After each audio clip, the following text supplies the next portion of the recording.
छोटे बजट पर मेटा और गूगल एड्स से असल में रिजल्ट्स कैसे पाएं? चलिए आज इसी पहेली को सुलझाते हैं। डिजिटल एडवर्टाइजिंग छोटे बिजनेस के लिए एक दो धारी तलवार की तरह है। एक तरफ तो बेशुमार मौके हैं, लेकिन दूसरी तरफ पैसा डूबने का डर भी उतना ही बड़ा है। आज की इस बातचीत में हम इसी मुश्किल का हल निकालेंगे। जरा इस नंबर को देखिए, 315। ये कोई मामूली नंबर नहीं है, ये एक असली मेटा एड्स कैंपेन का नतीजा है, जिसने एक बहुत ही छोटे बजट में सिर्फ 14 दिनों के अंदर 315 वेरीफाइड लीड्स लाकर दी। जी हाँ, ये दिखाता है कि अगर स्ट्रैटेजी सही हो तो क्या कुछ मुमकिन है। पर उस कामयाबी की कहानी के दूसरी तरफ एक कड़वी सच्चाई भी है। ज्यादातर छोटे बिजनेस पैसा तो लगाते हैं, लेकिन उनका बजट बस जल जाता है, हाथ कुछ नहीं आता। और यही वो सबसे बड़ी प्रॉब्लम है जिसे हम आज सॉल्व करने वाले हैं, ताकि बजट जले नहीं बल्कि बिजनेस को आगे बढ़ाए। तो आगे का हमारा रोड मैप बिल्कुल साफ है।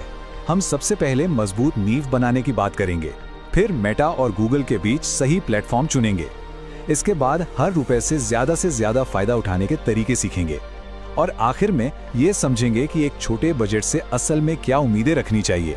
तो चलिए सबसे पहले और सबसे जरूरी काम से शुरुआत करते हैं। इसे आप 90% फेलियर से बचने का प्लान भी कह सकते हैं, क्योंकि सच तो ये है कि ज्यादातर एड कैंपेन बजट की कमी से नहीं बल्कि एक कमजोर स्ट्रैटेजी की वजह से फेल होते हैं। तो ये फाउंडेशनल काम सबसे ज्यादा जरूरी है। तो एक कामयाब स्ट्रैटेजी दिखती कैसी है? कोई रॉकेट साइंस नहीं है, बस 3 सीधे साधे स्टेप्स हैं। पहला, अपने कैंपेन का मकसद एकदम साफ करें, जैसे कि हमारा मकसद है लीड्स लाना।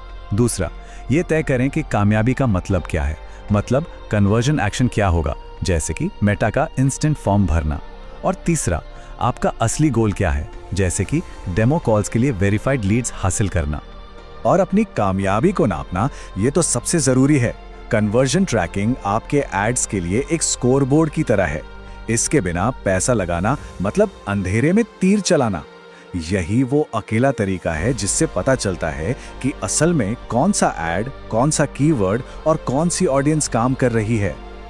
और ये है वो एक गलती जो छोटे बिजनेस का ज्यादातर बजट खा जाती है। ऐड पर क्लिक करने वाले लोगों को सीधे अपनी वेबसाइट के होम पेज पर भेजना पैसे की बर्बादी है। क्यों?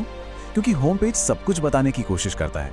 आपका ऐड एक खास वादा करता है और उस वादे को पूरा करने के लिए एक खास लैंडिंग पेज होना चाहिए। अच्छा, तो अब जब हमारी नींव मजबूत हो गई है तो सवाल आता है, लड़ाई का मैदान कौन सा चुने, मेटा या गूगल? देखिए, ये समझना जरूरी है कि ये दोनों एक दूसरे के दुश्मन नहीं हैं, बल्कि अलग अलग काम के लिए बने अलग अलग औजार हैं। आइए देखते हैं कि आपके बिजनेस के लिए कौन सा सही है। ये स्लाइड पूरी कहानी को एकदम साफ कर देती है। देखिए, मेटा एड्स का काम है नए ग्राहक ढूंढना, एक तरह से डिमांड पैदा करना। ये विजुअल और कहानी कहने पर चलता है। दूसरी तरफ गूगल एड्स का काम है उन ग्राहकों द्वारा ढूंढे जाना जो पहले से ही आपके जैसी चीजें खोज रहे हैं। ये पहले से मौजूद डिमांड को कैश करता है और तुरंत रिटर्न के लिए बेस्ट है। ठीक है, तो अब आते हैं असली खेल पर। इस सेक्शन में हम वो प्रो लेवल तरकीबें जानेंगे जिनसे छोटे बजट में भी हर एक रुपए का पूरा फायदा उठाया जा सकता है। ये वो सीक्रेट्स हैं जो आज के छोटे बजट को एक पावरफुल हथियार में बदल सकते हैं। ये हैं आपके बजट के सबसे बड़े रक्षक। नेगेटिव कीवर्ड्स मतलब गूगल को ये बताना कि भाई हमें इन सर्च के लिए अपना ऐड नहीं दिखाना, इससे फालतू क्लिक्स का पैसा बचता है। लॉन्ग टेल कीवर्ड्स मतलब उन लोगों को टारगेट करना जो बहुत स्पेसिफिक चीज खोज रहे हैं। और रीटारगेटिंग, ये तो गेम चेंजर है। ये उन लोगों को वापस लाता है जो आपके ब्रांड को पहले से जानते हैं। रीटारगेटिंग की ताकत को कभी कम मत आंकना। डेटा साफ दिखाता है कि रीटारगेटिंग से न सिर्फ 27% ज्यादा लीड्स मिली, बल्कि हर लीड पर आने वाला खर्च भी 20% कम हो गया। मतलब एक तीर से 2 निशाने, लीड्स भी ज्यादा और खर्चा भी कम।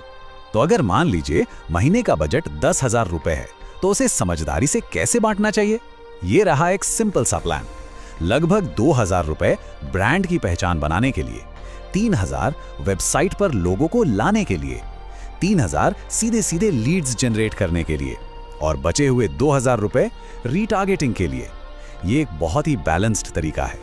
एक बात हमेशा याद रखनी चाहिए, एक बेहतरीन ऐड बनाना तो सिर्फ आधी लड़ाई है। असली काम तो लीड मिलने के बाद ही शुरू होता है। उन लीड से बात करके उन्हें कस्टमर में बदलना सबसे जरूरी है। और व्हाट्सएप जैसे टूल इसमें कमाल का काम करते हैं। एक सीधी बातचीत 10 ईमेल से ज्यादा असरदार होती है। चलिए अब जरा हकीकत की बात करते हैं। छोटे बजट से रातों रात चमत्कार की उम्मीद करना सही नहीं है। यह समझना बहुत जरूरी है कि असल में क्या उम्मीदें रखी जाएं ताकि बाद में निराशा ना हो और आप सही प्लान बना सके। तो गूगल एड्स पे रोज के 1000 रुपए खर्च करके कितनी लीड्स मिल सकती हैं? सच तो यह है कि आपकी इंडस्ट्री और शहर के हिसाब से आप दिन की 1 से लेकर 6 लीड्स तक की उम्मीद कर सकते हैं। यह नंबर बताता है कि आपको लगातार लगे रहना होगा। ये कोई रातों रात अमीर बनने वाली स्कीम नहीं है। और ये बात गांठ बांध लेनी चाहिए। पहला महीना कमाई का नहीं बल्कि सीखने का होता है। ये डेटा इकट्ठा करने का टाइम है। पहले कुछ हफ्तों में बस ट्रैक करें, सीखें और समझें कि क्या काम कर रहा है और क्या नहीं। बहुत जल्दी हार मान लेना ही सबसे बड़ी गलतियों में से एक है। तो इन सभी बातों का निचोड़ क्या है? आइए इस पूरी बातचीत के सबसे जरूरी सबक पर एक नजर डालते हैं। तो आखिर में सवाल ये नहीं है कि आपका बजट कितना छोटा है। असली सवाल ये है कि आपकी स्ट्रैटेजी कितनी स्मार्ट है। कामयाबी पैसे से नहीं बल्कि एक अच्छी तरह सोची समझी, डेटा पर आधारित और सही से लागू की गई स्ट्रैटेजी से मिलती है। सही नजरिए के साथ एक छोटा बजट भी बहुत बड़े नतीजे दे सकता है।